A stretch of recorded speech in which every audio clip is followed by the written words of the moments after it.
మాట్లాడుకోబోయే cinema పేరు కరా movie గురించి. ఈ మూవీ అయితే నెట్ఫ్లిక్స్ లో అయితే స్ట్రీమింగ్ అవుతుంది ఆల్ లాంగ్వేజెస్ లో. ఈ సినిమాలో ధనుష్ గారు, కేఎస్ రవికుమార్ గారు అండ్ మమతా బైజు అయితే లీడ్ రోల్ అయితే యాక్ట్ చేశారు. మరి మూవీ ఎలా ఉందో ఇప్పుడు రివ్యూలో అయితే చూద్దాం.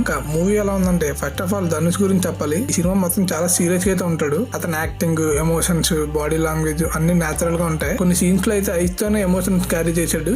అండ్ ఓవరాల్ గా అయితే ధనుష్ గారు అయితే మంచి పర్ఫార్మెన్స్ అయితే ఇచ్చారు. అండ్ ఇంకా సెకండ్ క్యారెక్టర్ గురించి చెప్పాలి. కేఎస్ రవికుమార్ గారు ఫాదర్ రోల్ అయితే లిటరల్లీ అదరగొట్టారని చెప్పాలి. పర్టికులర్ గా ఒక ఎమోషనల్ సీన్ ఉంటది, అదైతే నిజంగా కన్నీళ్ళు వచ్చేస్తే అంత హార్ట్ టచింగ్ గా ఉంటుంది ఆ సీన్. తన పర్ఫార్మెన్స్ అయితే అంత బాగా చేశారు. అండ్ ఇంకా మమతా బైజు కూడా వైఫ్ రోల్ లో చాలా సింపుల్ అండ్ నేచురల్ గా అయితే యాక్ట్ చేసింది. స్క్రీన్ టైం తక్కువైనా సరే గుర్తుండిపోతుంది.